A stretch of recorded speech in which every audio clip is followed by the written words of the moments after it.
इल्म फन तहजीब वफाओ खुददारी, इल्म फन तहजीब वफाओ खुददारी लेकर के सामान ये सारा बैठा है और जी करता है लिख दूं इन दीवारों पर। इस महफिल में एक इदारा बैठा है, इस महफिल में एक इदारा बैठा है और जैसे अंदर वैसे बाहर होते हैं, यानी खुद में मस्त कलंदर होते हैं। कतरा कतरा खुद को भरना पड़ता है तब जाके कुछ लोग समंदर होते हैं। आप सब मतानत, संजीदगी और वकार के साथ तशरीफ रखें। हजरत इंशाअल्लाह खिताब के बाद दुआ फरमाकर आज के इस प्रोग्राम को इख्तिताम था। बिस्मिल्लाहिर्रहमानिर्रहीम,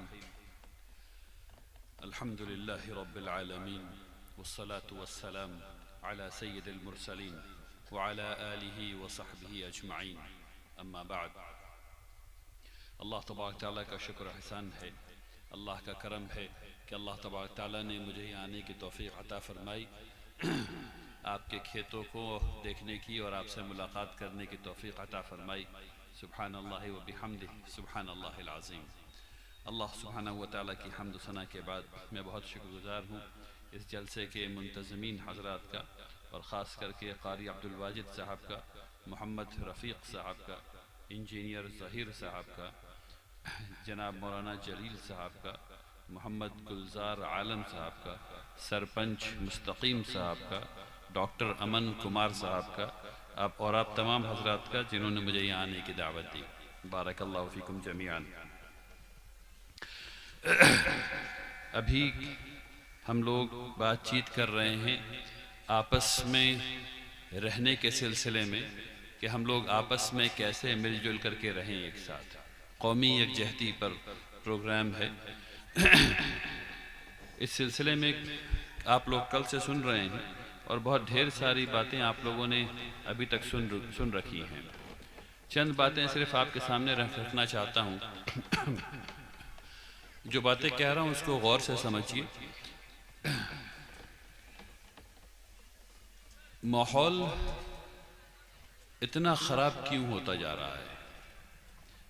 एक वजह उसमें यह है कि कुछ लोग हैं जो लगातार माहौल को बिगाड़ने में लगे हुए हैं। ये लोग अक्सर आपको टीवी पर दिखते हैं और नफ़रत फैलाते हैं। तो अब मुसलमान इस नफ़रत को काट क्यों नहीं पा रहे? असल बात यह है, मुसलमान उस नफ़रत को काट क्यों नहीं पा रहे जो नफ़रत फैलाई जा रही है। इस बात को समझिए। वो इसलिए काट नहीं पा रहे क्योंकि हम बात नहीं कर रहे, इसलिए काट नहीं पा रहे क्योंकि हम बात नहीं कर पा रहे। एक कंपनी है जो रिसर्च करती है, सर्वे कराती है, उसका नाम है प्यू रिसर्च।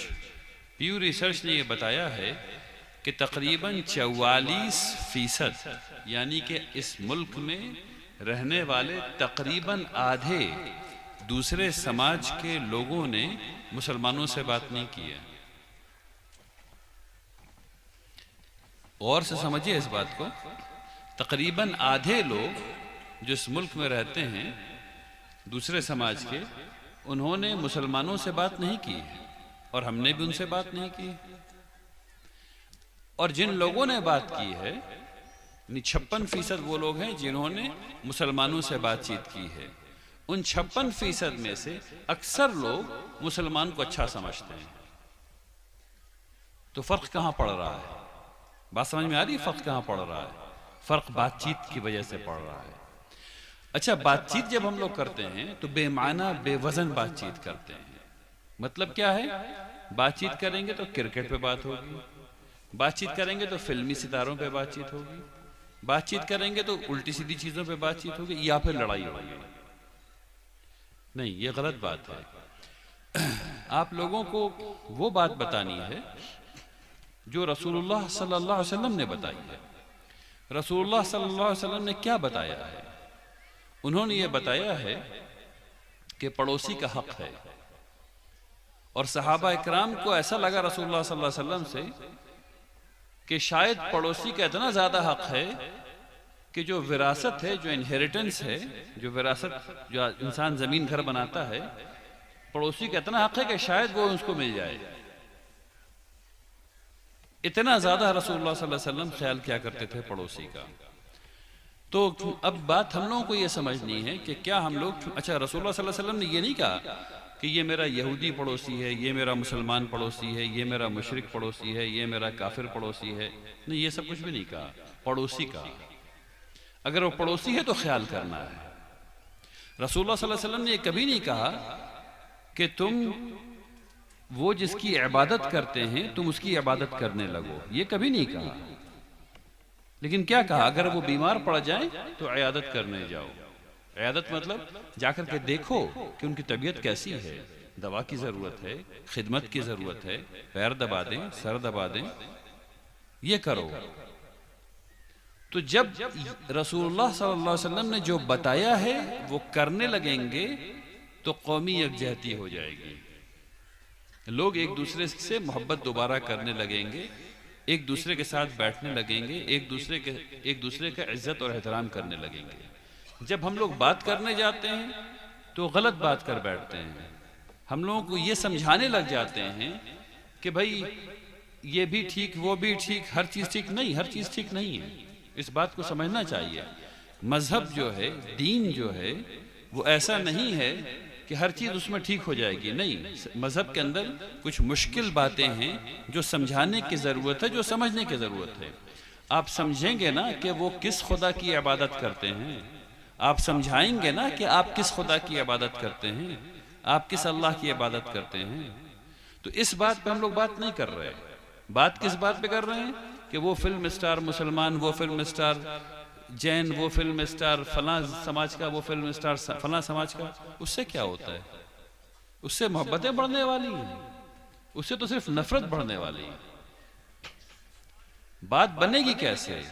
बात उस वक्त बनेगी जब आप उनके नुक्ते नज़र को समझेंगे, और बात उस वक्त बनेगी जब आपके पास इल्म होगा कि आप अपने नुक्ते नज़र को उनको समझा सकें उन चीज़ों में जो मुश्किल हैं, उन चीज़ों में नहीं जो आसान हैं। जो आसान है उससे बात बनती नहीं, उससे सिर्फ बात आगे टल जाती है, बस टल जाती है। जब हम लोग बात करते हैं स्टेज से, तो स्टेज से कभी बात नहीं बनती, मुनाजरे से कभी कोई दिल नहीं जीता गया, न हिंदू का न मुसलमान का। दिल कैसे जीता जाता है? जब दिल से बात की जाती है, जब किसी आम दिन खाने पर बुलाया जाता है और दिल से बात की जाती है और समझने और समझाने के लिए बात की जाती है, तब कौमियत जाती होती है। प्रोग्राम बना लेने से, एजेंडा तय कर लेने से ये करेंगे, वो करेंगे, वो करेंगे, अच्छी चीज़ें, मसलन साथ मिल करके blood drive, blood donation camp लगाया जा सकता है, बहुत अच्छी बात है, करना चाहिए। साथ मिल करके सेहत के बारे में अवेयरनेस प्रोग्राम चलाया जा सकता है, बहुत अच्छी चीज़ है, करना चाहिए, इससे बातचीत आगे बढ़ती है। हर वो चीज़ जो फ़ायदे की है, सबके फ़ायदे की है, अगर वो साथ मिल करके की जाए तो कौमी यकजहती आगे बढ़ती है। मसलन मैं आपको बताऊं कि बिहार में अमूमी तौर पर हर 100 में 45 बच्चे स्टंटेड ग्रोथ में पैदा होते हैं। इसका मतलब क्या है?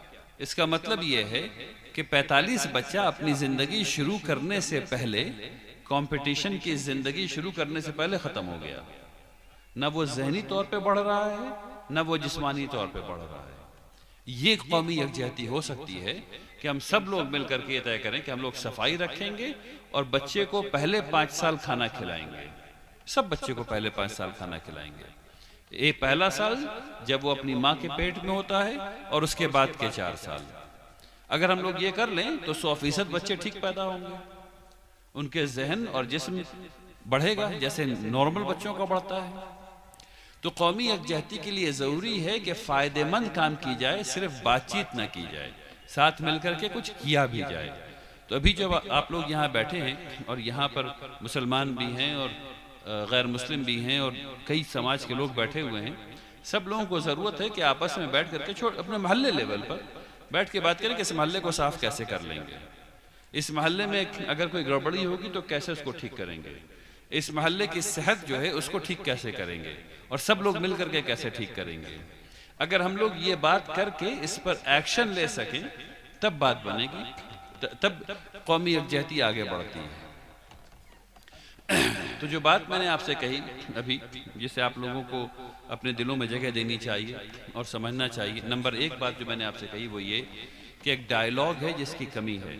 मैंने आप लोगों को डेटा से बताया कि 44% गैर मुस्लिम हजरात मुसलमानों से बात नहीं कर रहे। 44%, तकरीबन आधे लोग गैर मुस्लिम समाज के वो मुसलमानों से बात नहीं कर रहे और हम भी उनसे बात नहीं कर रहे। तो सबसे पहली बात तो ये कि वो डायलॉग होना चाहिए, बातचीत होनी चाहिए, क्योंकि जब बातचीत होगी तब नफरतें कम हो जाएंगी। तब आपको बताने का मौका मिलेगा कि जो टीवी पर आप सुन रहे हैं ये गलत बात है, बात ऐसी नहीं है। आपको ये बताने का मौका मिलेगा कि जब दूसरे लोग टीवी पर बैठ करके मोहम्मद रसूलुल्लाह सल्लल्लाहु अलैहि वसल्लम की शान में गुस्ताखी कर लेते हैं, अल्लाह सुब्हानहू व तआला की शान में गुस्ताखी कर लेते हैं, तो मुसलमान ऐसा क्यों नहीं करते।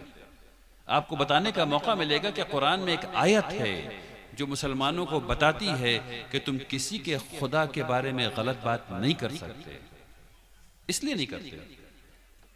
वरना मुसलमानों के पास भी कलम है, मुसलमानों के पास भी मुंह है, और बाज़ मुसलमानों के भी दिमाग खराब है, इसमें कोई शुबा तो है नहीं, तो वो भी खराब बात कर सकते हैं। लेकिन जिनका दिमाग खराब है वो भी खराब बात नहीं करते दूसरे के खुदा के बारे में। क्यों नहीं करते? क्योंकि कुरान में एक आयत है कि तुम दूसरे के खुदा को बुरा भला नहीं कह सकते, इसलिए नहीं करते मेरे भाई। ये बताने का आपको मौका मिलेगा, ठीक है ना। तो इस किस्म की कई चीजें हैं जो टीवी पर फैलाई जाती हैं, जो सोशल मीडिया पे फैलाई जाती हैं, लेकिन हम लोग ये सारी अच्छी बात जानते हुए भी नहीं बता पाते। उसकी वजह यह है कि हम लोग बातचीत नहीं कर रहे। तो बातचीत का माहौल बनाइए, और बातचीत का माहौल ऐसा नहीं होगा कि जब ईद आएगी तब बात करेंगे, जब बकरीद आएगी तब बात करेंगे, जब दिवाली आएगी तब बात करेंगे, जब होली आएगी तब बात करेंगे। नहीं, उस वक्त बात करने का नहीं होता। बात करने का उसके दरमियान में होता है। बात मीनिंगफुल होनी चाहिए, मानाखेज होनी चाहिए। उसके लिए बात जो है इन त्योहारों से दूर, उसके बीच में रात के खाने पे बुला के, दिन के खाने पे बुला के, इतवार के दिन, शनिचर के दिन जब आप बुलाएंगे और खाना खिलाएंगे और अच्छा खाना खिलाएंगे और उस पर बातचीत करेंगे, तब बात बनेगी। अगर इन बातों को हम सब लोग माने इंशाअल्लाह तो माहौल बेहतर हो जाएगा बिइज़्निल्लाह। ठीक है, मेरा ख्याल है कि एक बात में बहुत ढेर सारी बात नहीं करनी चाहिए। अगर इस एक बात पे हम लोग अमल कर लें तो बहुत फ़ायदा होगा इंशाअल्लाह। भाई, मुझे अभी ये बताया जा रहा है कि तहफ़्फ़ुज़ औक़ाफ़ भी इस कॉन्फ्रेंस का हिस्सा है, तो उसके बारे में थोड़ी बातचीत कर लेनी चाहिए अपनी बात ख़त्म करने से पहले। तो वक्फ़ के सिलसिले में दो चार बात आपसे कहना चाहता हूँ। रसूलुल्लाह सल्लल्लाहु अलैहि वसल्लम ने मुसलमानों को वक्फ़ करना सिखाया। ये बताया कि वक्फ़ एक इबादत है। अल्लाह तबारक तआला ने कुरान में बताया कि वक्फ़ करना, सदका करना एक इबादत है। फिर रसूलुल्लाह सल्लल्लाहु अलैहि वसल्लम ने उसको करके बताया कि ये इबादत कैसे की जाती है। और उन्होंने सबसे पहला वक्फ़ जो कायम किया वो मस्जिद क़ुबा थी। सबसे पहला मदीना आने से पहले रास्ते में एक मस्जिद बनाई और उसको वक्फ़ किया। उसके बाद मदीना आए और फिर मदीने में जो सबसे पहला काम रसूलुल्लाह सल्लल्लाहु अलैहि वसल्लम ने किया वो एक मस्जिद बनाई। ऐसी मस्जिद जहाँ सुकून है, जहाँ रहम है, जहाँ आराम है, जहाँ कोई भी आ सकता है रसूलुल्लाह सल्लल्लाहु अलैहि वसल्लम से मिलने के लिए, और उसको वक्फ़ किया। हम सब लोग जानते हैं कि रसूलुल्लाह सल्लल्लाहु अलैहि वसल्लम से जितने लोग मिलने के लिए आते थे, चाहे वो मुसलमान हो चाहे वो गैर मुस्लिम हो, सबको रसूलुल्लाह सल्लल्लाहु अलैहि वसल्लम मस्जिद नबी में सबका इस्तकबाल किया करते थे। तो वो मस्जिद को उन्होंने वक्फ़ किया। हम सब लोग ये जानते हैं कि रसूलुल्लाह सल्लल्लाहु अलैहि वसल्लम ने एक यहूदी साहब थे जिन्हें रसूलुल्लाह सल्लल्लाहु अलैहि वसल्लम से मोहब्बत हुई, और उन्होंने मोहम्मद रसूलुल्लाह सल्लल्लाहु अलैहि वसल्लम के साथ जंग उहद में मुसलमानों के साथ मिल कर के जंग की और उसमें वो कत्ल किए गए। उन्होंने अपनी वसीयत में ये लिख रखा था, उनके पास 7 बाग थे, यानी 7 खेत थे। तो वो 7 खेत उनके जो हैं, जिसमें बाग पेड़ वेड़ लगा हुआ था काफ़ी खजूर वगैरह का, तो 7 बाग उन्होंने रसूलुल्लाह सल्लल्लाहु अलैहि वसल्लम को दे दिए थे। रसूलुल्लाह सल्लल्लाहु अलैहि वसल्लम ने उसको भी लेकर के वक्फ़ कर दिया। तो उसके बाद वक्फ़ का एक सिलसिला जारी हुआ।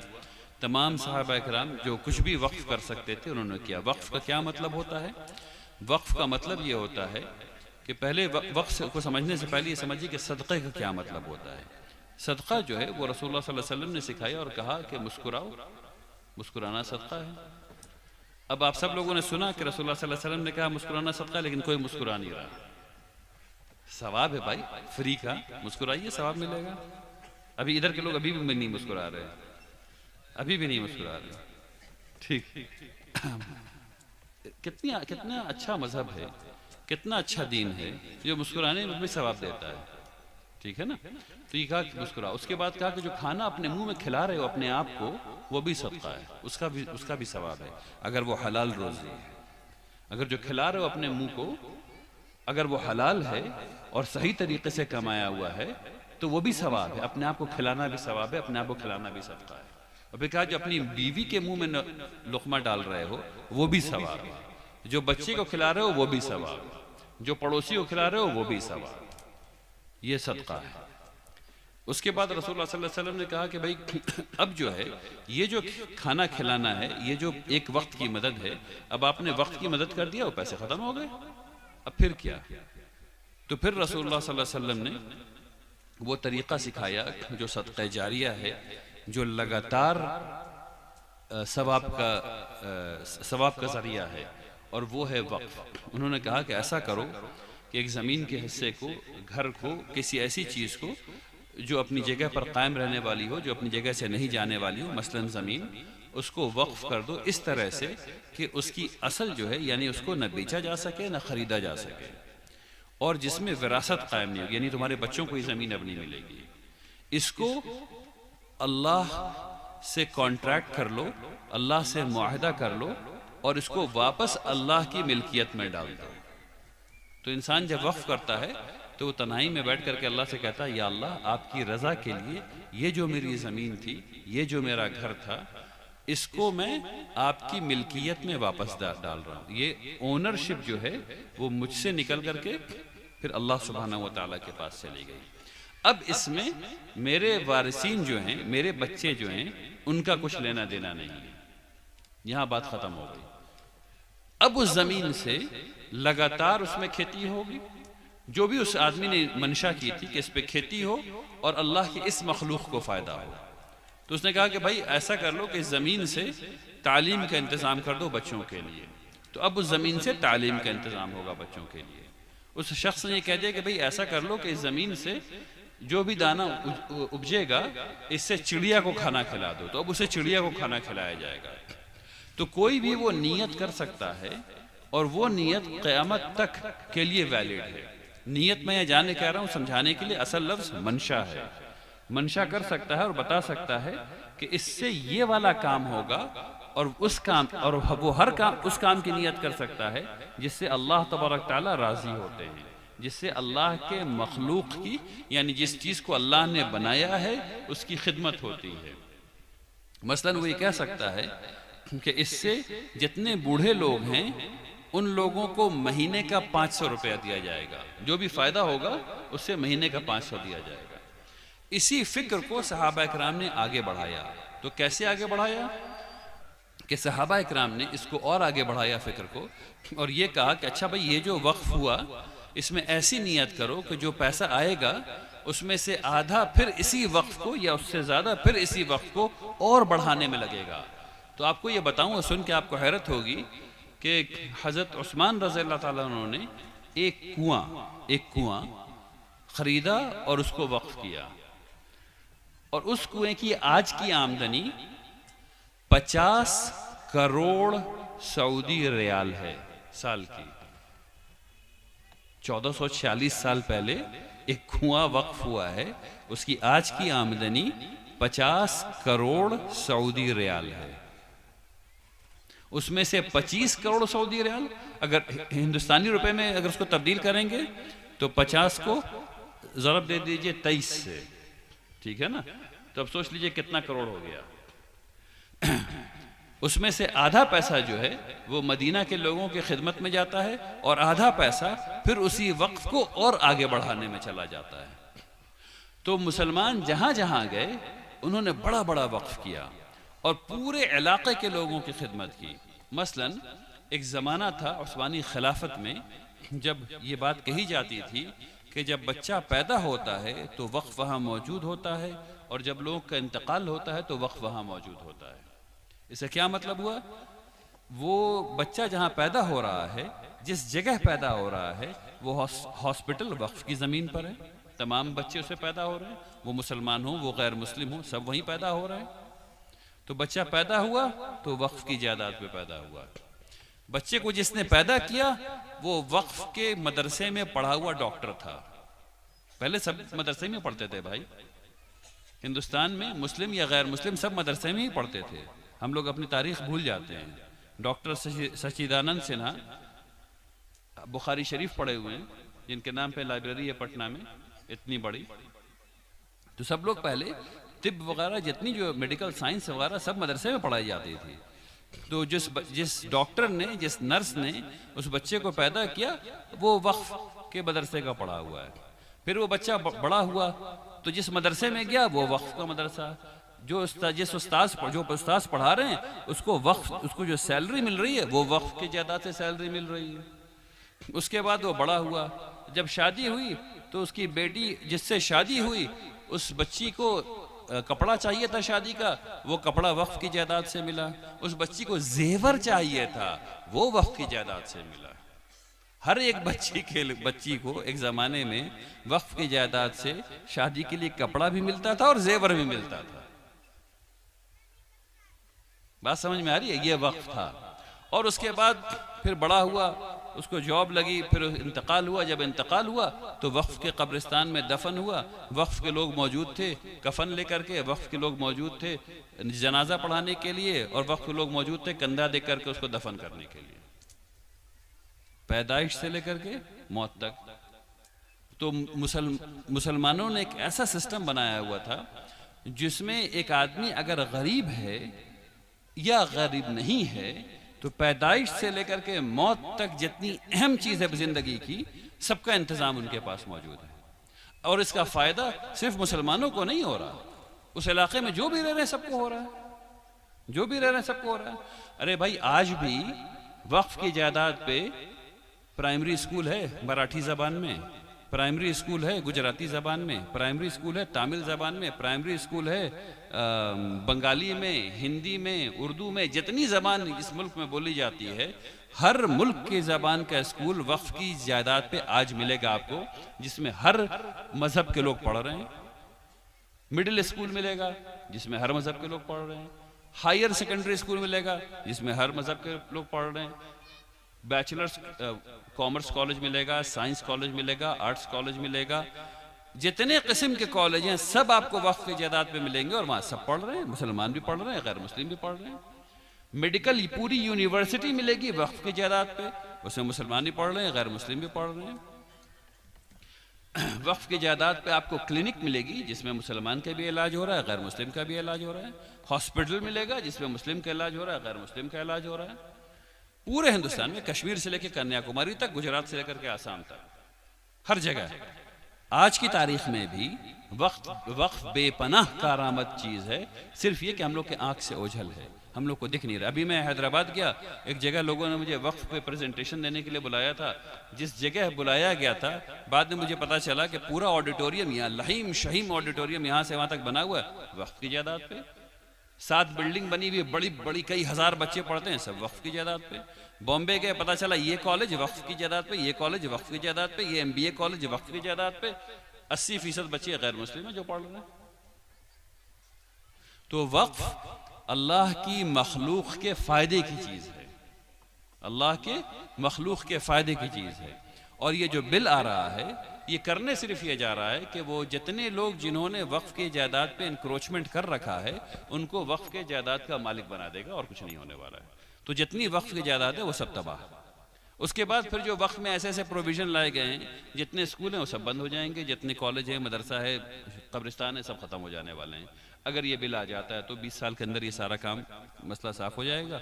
अब हम लोगों पर यह जिम्मेदारी है कि हम लोग अपना असर, या तो इस बिल की मुखालफत कर लें और इसको बनने से रोक दें, अगर रोक सकते हैं तो। अगर नहीं रोक सकते हैं तो उसको भूल जाएं और हमारे बाप दादाओं ने वक्फ किया था, अब हमारी बारी है, हम लोगों को वक्फ करना है। हालात ऐसे भी होते हैं, हालात वैसे भी होते हैं, मुसलमान कभी परेशान नहीं होता। बात समझिए, मुसलमान उस वक्त भी परेशान नहीं था अल्हम्दुलिल्लाह जब जंग बदर में कुछ लोग थे और रसूलुल्लाह सल्लल्लाहु अलैहि वसल्लम ने हाथ ऐसे इतना ऊंचा उठाया कि चादर कंधे से गिर गई नीचे, ठीक है ना, जब खत्म हो जाने वाले थे। अल्हम्दुलिल्लाह रब्बिल आलमीन। तो हम लोगों को ये समझना चाहिए कि अल्लाह तबारक ताला ने हमें किस मकसद से पैदा किया, और वो मकसद ये है कि हम अल्लाह की रज़ा हासिल करें। और अल्लाह की रज़ा कैसे हासिल करें? अल्लाह की मखलूक की खिदमत करके हासिल करें। तो पहले हमारे बाप दादा ने किया, अब हम लोगों को करने का वक्त आ गया। अब हम लोग को असर नौ वक्फ को नए तरीके से करना होगा, नए तरीके से संवारना होगा, सजाना होगा, तब ये बात होगी इंशाअल्लाह। जो बात है वो ये कि हर हाल में उम्मीद का दामन नहीं छोड़ सकते। हर हाल में कोशिश ही है वो चीज़ जिसकी पूछ होनी है। ये पूछ नहीं होनी है कि वक्फ के बिल को कानून बनने से क्यों नहीं रोका। पूछ ये होनी है कि वक्फ के बिल को कानून बनने से रोकने की जो कोशिश थी उसका हिस्सा बने या नहीं बने। बात समझ में आई? अगर उसका हिस्सा बनते, हर अच्छे काम का हिस्सा बनना है और हर बुरे काम को हाथ से रोकना है। हदीस है रसूलुल्लाह सल्लल्लाहु अलैहि वसल्लम की कि अगर ईमान है, सबसे मजबूत ईमान क्या है कि अगर कोई खराब काम होते देखो तो हाथ से रोको। अगर उतनी हिम्मत नहीं है तो बोल के रोको। अगर उतनी हिम्मत भी नहीं तो कम से कम दिल से बुरा जानो, और ये सबसे कमजोर ईमान है। तो हम लोगों की ये ज़रूरत है कि हम लोग इस वक्फ के इस बात को अपने गैर मुस्लिम भाइयों तक पहुंचाएं। मसलन उसमें ये कहा गया कि मुसलमानों के पास 9 लाख एकड़ है ज़मीन, और मुसलमान भी बड़े खुश हुए कि 9 लाख एकड़ है। मैं आपसे कह रहा हूं कि 9 लाख नहीं, 100 लाख एकड़ होगी। असल जो खेल चल रहा है वो 100 लाख एकड़ को ख़त्म करने का चल रहा है, 9 लाख एकड़ को चलने का ख़त्म नहीं कर रहा है, क्योंकि मुसलमान 1446 साल से वक्फ कर रहे हैं। हिंदू टेम्पल बोर्ड की सिर्फ 2 स्टेट में 40 लाख एकड़ से ज्यादा जमीन है। तमिलनाडु और तेलंगाना में हिंदू टेम्पल बोर्ड की 40 लाख एकड़ से ज्यादा जमीन है भाई। बात समझ में आ रही है? तो वो मुसलमान जो 1446 साल से वक्फ कर रहे हैं, और पहला वक्फ इस मुल्क में रसूलुल्लाह सल्लल्लाहु अलैहि वसल्लम की जिंदगी में हो गया था। रसूलुल्लाह सल्लल्लाहु अलैहि वसल्लम की जिंदगी में पहली मस्जिद इस मुल्क में बन गई थी। इस मुल्क में इस्लाम मोहम्मद बिन कासिम के साथ नहीं आया, उनसे पहले यहां मस्जिद बन चुकी थी रसूलुल्लाह सल्लल्लाहु अलैहि वसल्लम की जिंदगी में। तो ऐसा नहीं कि वक्फ जो है वो 11वीं सदी में आ रहा है, यहां वक्फ उससे बहुत पहले आ चुका। इस बात को समझिए। बार बार ये बात कही गई कि वक्फ, जहाँ पे वक्फ बोर्ड उंगली रख देता है वहाँ पे वो वक्फ हो जाता है। मैं लोगों को तफरीहन समझाने के लिए कहता हूँ कि मैं गया और मुझे राजभवन बड़ा पसंद आया, पटना का, बड़े बड़े कमरे हैं, बड़ा बड़ा गार्डन है। हमने और चेयरमैन साहब ने मिलकर के उंगली बहुत ऐसे ऐसे रखी, लेकिन वो वक्फ नहीं हुआ। क्यों नहीं हुआ? क्योंकि वक्फ ऐसे होता ही नहीं है, ठीक है ना। और हम लोग इतने बड़े बेवकूफ़ हैं कि टीवी पर लोगों ने बोला और कुछ लोगों को ये बात समझ में भी आ गई कि उंगली रख देने से वक्फ हो जाता है। कैसी बेवकूफ़ी है भाई, कैसी बेवकूफ़ी है। अल्लाह अल्लाह। और हम लोग कैसे लोग हैं कि समझा नहीं पा रहे इस बात को, कैसे उंगली रख देने से वक्फ नहीं होता। पूरा प्रोसेस है, पूरा प्रोसेस है। बिहार में 100 साल में जब से वक्फ कानून बनना शुरू हुआ है 1864 से, सिर्फ 862 कब्रिस्तान रजिस्टर करा पाए हैं। सिर्फ 862 कब्रिस्तान। 2 करोड़ 30 लाख मुसलमान बिहार में हैं। या तो हम लोग बहुत लंबा जी रहे हैं, हर आदमी की उम्र 200-200 साल है, मर ही नहीं रहे, या रजिस्टर नहीं करा पा रहे। तो रजिस्टर क्यों नहीं करा पा रहे? क्योंकि ऐसे उंगली नहीं रख पा रहे। बात समझ में आ रही है? खुद हुकूमत ने कहा है कि 9237 कब्रिस्तान वो हैं जिसमें वो टैक्स पेयर के पैसे से, हमारे और आपके टैक्स के पैसे से घेराबंदी करवाने वाली है, ठीक है ना। उसमें कोई तनाज़ा नहीं है, कोई इशू नहीं है। तो 9237 तो हुकूमत को पता है, डीएम साहब को पता है, तो वो तो रजिस्टर हो नहीं रहा। या उंगली रख दो तो रजिस्टर हो जाए, बेवकूफ़ी की इंतहा है, ठीक। तो अब ये बात समझिए कि वक्फ की जायदाद बहुत अहम है।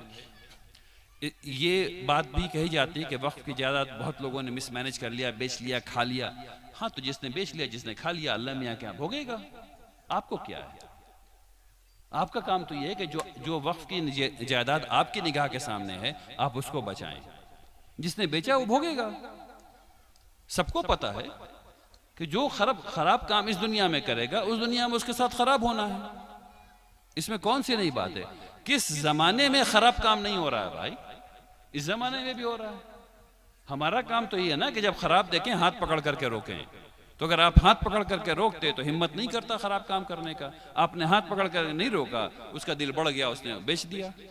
लेकिन इस बात को याद रखिए, अगर वो वक्फ था तो जिसने खरीदा उसका नुकसान, जिसने बेचा उसका नुकसान, दोनों पैसा उसको वापस आना पड़ेगा अगर आप भिड़ जाएं उसमें। तो वक्फ की जायदाद न बेचा जा सकता है न खरीदा जा सकता है। सुप्रीम कोर्ट कई दफा कह चुका है, once a Waqf always a वक्फ। एक दफा जो वक्फ है वो हमेशा के लिए वक्फ है। इसलिए जो भी उसको बेच दे, अगर सही ढंग से केस लड़ लें तो वो जमीन वापस वक्फ की होगी। लेकिन हम लोग सही ढंग से केस लड़ नहीं रहे।